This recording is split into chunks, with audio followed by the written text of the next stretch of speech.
Not an ideal situation. Would have been really cool to get to fight for the title, especially at home. But we trust God's plan, and we know He has something amazing in store for us. Anyways, that being said, I've gotten like a million messages about, hey, we were hoping to meet you, we were coming to the fight for you, and just things like that. And so I can't really do anything about that, right? But as far as meeting me, how about this? I will be at my gym tomorrow from 11 a.m. to 1 to 2 p.m. So I'll be there for minimum 2 hours, maybe 3 hours. If anybody wants to come see me, you guys can come to the gym. It's in Anaheim. It might be a little bit of a drive, but if you were looking forward to meeting me, if you come all this way, a little bit of a drive won't hurt, all right? See you guys there. Beneil Dariush got his win and show money, so that was good that the UFC took care of him in that respect for making weight and showing up and being ready to fight and doing everything correctly. And Beneil says he'd like to fight in April, and he tells the Schmo that 3 guys he's interested in fighting include Michael Chandler, Dustin Poirier, and Max Holloway, who's moving up to 155. Makhachev says that Moicano is predictable. They're going to rewatch some of his fights and come up with a general strategy as to what to do. Makhachev's initial reaction when Sarukian pulled out was, when the gladiator comes to arena, he never chooses his opponent, so just send me the contract, I'll fight whoever. You got to respect that he has everything to lose, the win streak, the reputation, the belt, the legacy. So respect to both guys for taking the short notice fight. Makhachev versus Moicano, they have about the same number of fights, but Makhachev's 26-1, Moicano 25-1. He has a slight reach advantage. When these guys finish fights, it's usually by submission. Makhachev 12 submissions, Moicano 10 submissions. 100% takedown defense of Umar will not last. I assume he's going to get taken down at least once in this fight. If he doesn't, that's highly impressive. Biggest favorite is Makhachev, 8-1 on the main card. Then Almeida, 4.7-1 favorite over Spivak. Nurmagomedov, 2.7-1 favorite over Dvalishvili. Prochazka Hill's pretty much an even money fight. Holland versus De Ridder, also pretty much an even money fight. De Ridder predicts a first round submission. If he doesn't get it in the first, though, he can win in the second and third. He had a third-round submission in his last fight against Meerschaert. Holland's looking to keep it standing and get the KO. Dana White messing up the main event, and Arman's back in 3, 2, 1. Manny Gambirian, who hasn't fought in the UFC in 9 years, offered to fight Dariush on short notice. He last fought in 2016. Chase Hooper said he was willing to fight Benny Dariush. That would have been a more realistic option. I'd do it. I'm actually here already, and my medicals were decent enough to probably get licensed, but I think the weight discrepancy is too much for the California Commission. Arman's brother, Artur Sarukian, reiterates that it was during the weight cut that he injured himself. We withdrew from the fight because Arman's injury he sustained during the last kilogram race, which makes it a difficult decision for all of us. Once again, we apologize. Money Moicano going to push Islam more than people think. I would not pick him to win, but he's going to have his moments and give some hard times to Islam. Not going to be an easy night for Islam. He better be on his A game. Makhachev's coach and cornerman Habib is taking Moicano seriously. He tells Will Harris that Moicano is a dangerous guy.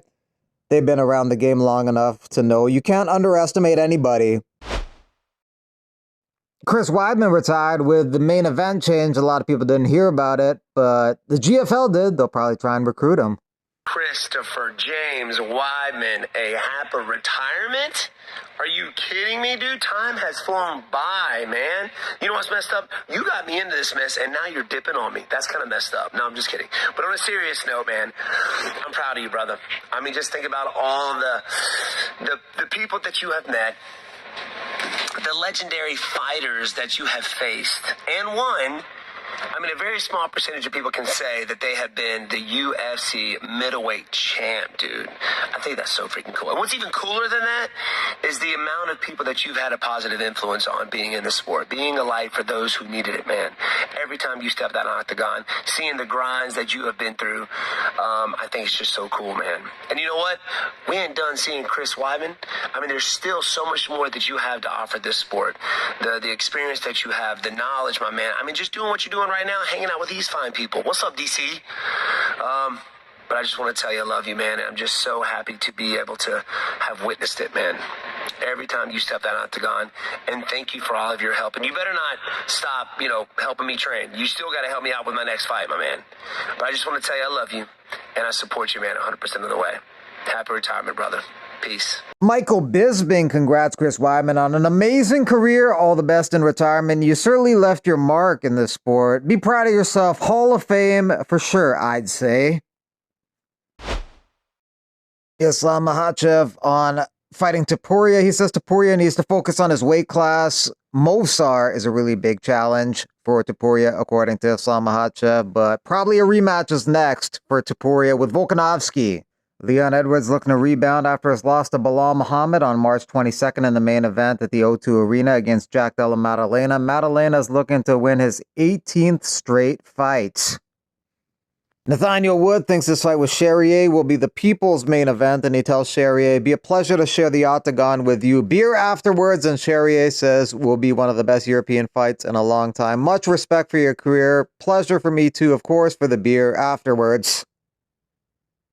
Former UFC fighter Efren Escudero fighting in Karate Combat on the 24th of this month in Miami, a welterweight contest. Efren holds a win over Drew Dober in the UFC, a victory that has aged well. Former UFC fighter Tom Breeze fighting next month against Mihail Olasejic's brother in Croatia on February 15th. Olasejic has a record of 14-3. Tom Breeze has a record of 19-5.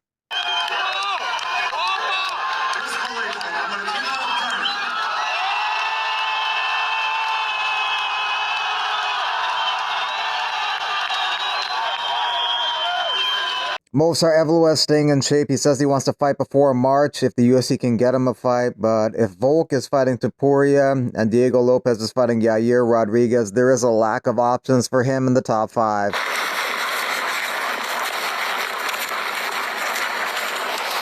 Pissed at Armin. We could have had a week full of hilarious Moicano interviews and build-up. If he pulls off the upset, that post-fight Octagon interview is going to be pretty insane. Champion, first WC champion, very long reigning. I heard Moicano cry after the fight. You know who else cried? Your fucking mother. When I was laying the pipe, my friend. So shut the fuck up, champ. Tracy Cortez doesn't have a fight scheduled at the moment, but she's still out there active in the media doing stuff like streaming with Neon. Tracy Panty just tipped $1 on God. Neon got hard when your was on him. You want to and he wants to wrestle naked. That's what I'm saying.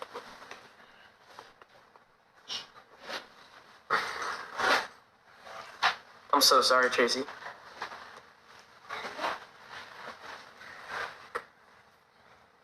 I don't know, just tipped $1. Tracy, you so fine, and I will suck the milk out of your